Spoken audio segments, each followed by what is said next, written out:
عطا کرتے ہو محفوظ لے لو. کہتا میں نے خواب میں کھانا شروع کیا. ابھی آدھی روٹی کھائی تھی, پوری روٹی نہیں کھائی تھی, آدھی روٹی کھائی تھی کہ میری آنکھ کھل گئی. جب آنکھ کھلی تو دوسرا آدھا ٹکڑا میرے ہاتھ میں موجود تھا. وہ دیتے ہیں تو حقیقت میں. تو شاہ ولی اللہ محدث دہلوی فرماتے ہیں کہ میرے والد شاہ عبد الرحیم محدث دہلوی کے خواب میں حضور, اور چونکہ دن یہ عمل گزرا تھا کہ مہمانوں کو خاطر خواہ تواضع نہیں کر سکتا تھا, تو حضور کے سامنے نو اقسام کی چیزیں پڑی ہیں, ان میں میرے والے چلے نہیں اور ان کے ساتھ شفقت فرما رہے ہیں. تو یہاں معیار دیکھا جاتا ہے, مقدار نہیں دیکھی جاتی. یہاں کمیت نہیں دیکھی جاتی, کیفیت دیکھی جاتی. یہاں چہرے اور چہرے کا دل نہیں دیکھا جاتا, یہاں آنے والے کا دل. یار چہرہ تو چمکدار تھا, اسی لیے ابو لہب کہتے ہیں شعلے کی طرح چمکتا, لیکن جہنم کا ہی نہیں, اور کالے رنگ والا, ہونٹ موٹے ہیں, لیکن کعبے کی چھت پہ کھڑا اذان دے رہا ہے. اذان ازل سے تیرے عشق کا ترانہ بنی, نماز تو اس کی دید کا ایک بہانہ بنی. ادائے دید سراپا نیاز تھی تیری, کسی کو دیکھتے رہنا نماز تھی. تو عقیدتوں کے رنگ اور محبتوں کے رنگ حضور علیہ السلام کے ساتھ جب کوئی پیش کرتا ہے تو رائے گانی جاتی ہے. یہ وفاداروں کا در ہے, یہاں بے وفائی کا تصور ہی نہیں ہے. وہ ہاتھ پکڑتے تو پھر چھوڑتے نہیں.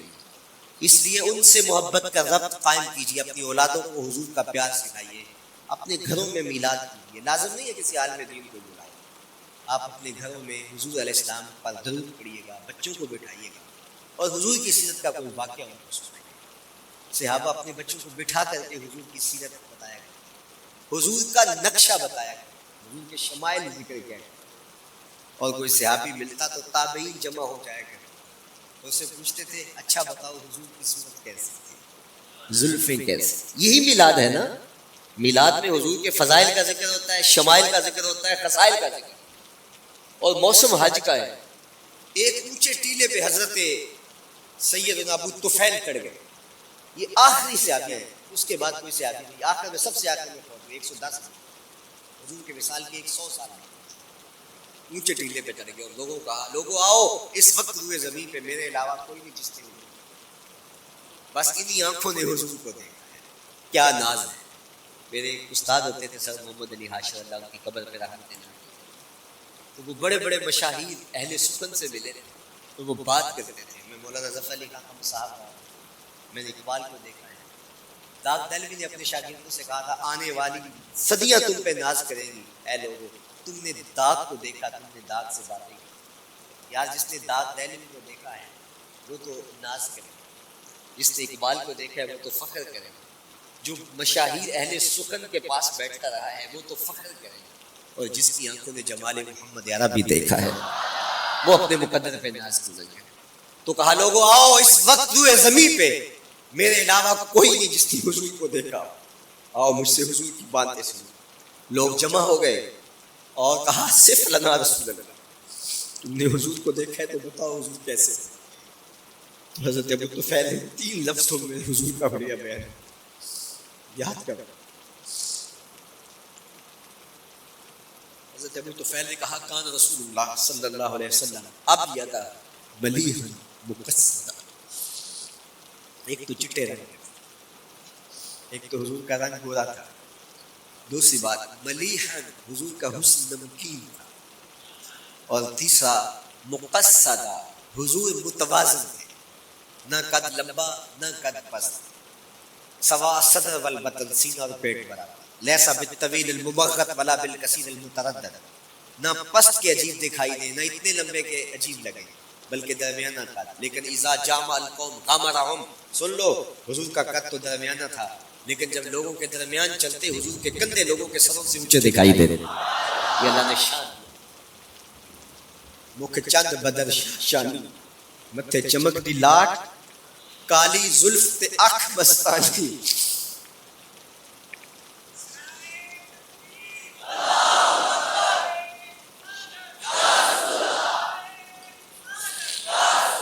کالی زلف تے اکھ مستانی ہے, مخمو رکھی ہند مد ہے. میں آپ کو مدینے کی گلی میں لے جانا چاہتا تھا کہ حضور علیہ السلام کی جب آمد ہوئی اہل مدینہ نے کس طرح جلوس نکالا، وہ عقیدتوں کے کیا رنگ تھے، لیکن وقت سمٹ گیا۔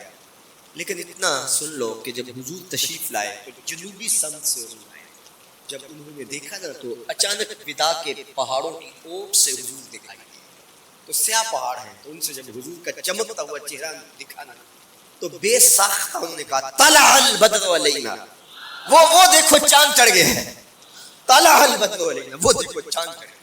یہ شاعری خود بخود ہوتی ہے، خود بخود ترتیب، ایک ہوتی ہے آبود، ایک ہوتی ہے آمد، یہ آمد ہے۔ طلع البدر، وہ دیکھو چاند چڑھ گیا، من ثنیات الوداع وجب الشکر علینا۔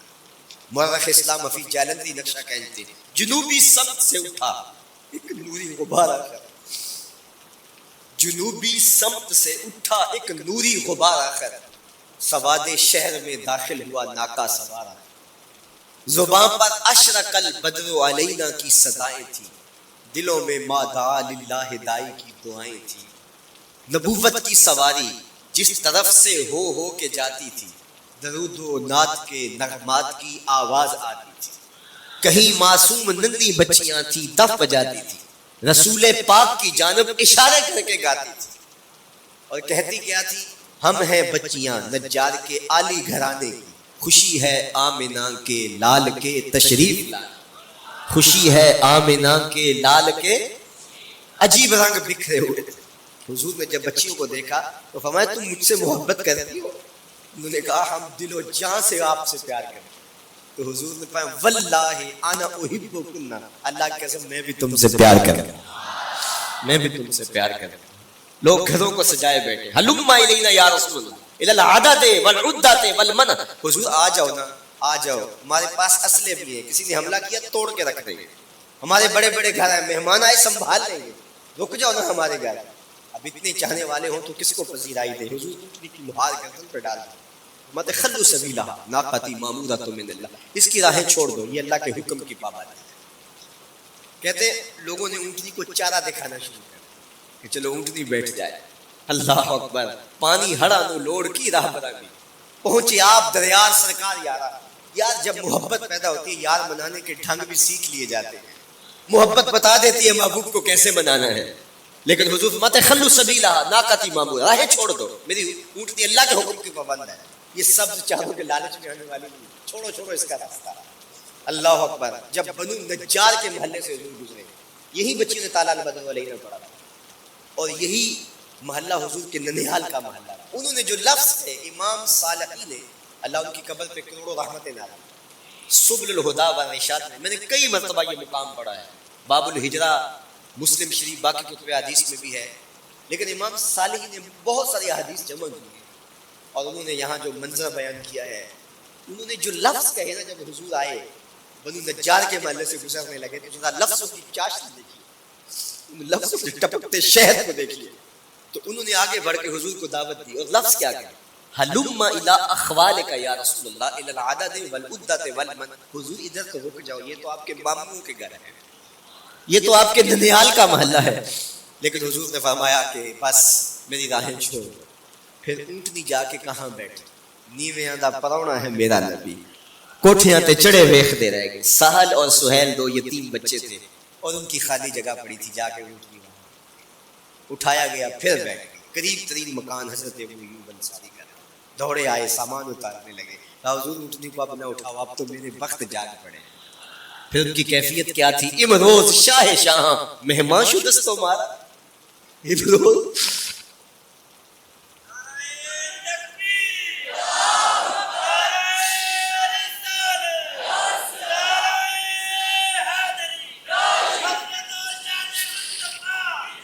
امروز شاہ شاہ مہمان شدست و مارا، جبریل با ملائک دربان شدست و مارا۔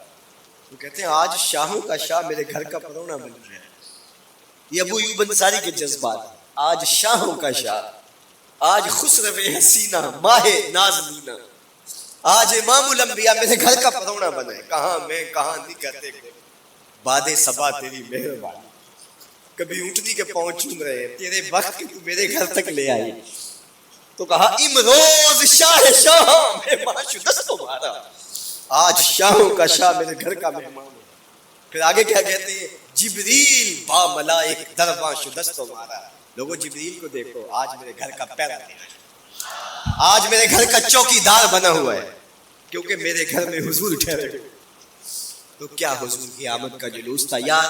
صحابہ نے جو حضور کے آمد کا جلوس نکالا، ہم تو وہ رنگ پیش نہیں کر سکتے، لیکن میں آپ کو کہوں گا درود پڑھتے ہوئے آج جلوس میں شامل، حضور کے ذکر سے سرشار ہو کے جلوس میں شامل، اور پورے نظم کے ساتھ.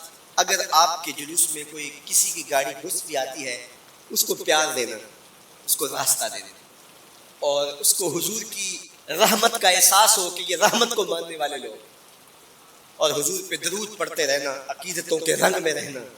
امید ہے کہ اس طرح حضور نے بچیوں سے کہا جو حضور کے جلوس میں شامل تھی کہ کیا تم مجھ سے محبت کرتی ہو؟ تو انہوں نے کہا جی ہم اسی لیے تو آپ کے قصیدے پڑھ رہی ہیں. تو حضور نے فرمایا واللہ میں بھی آپ سے محبت کرتا ہوں.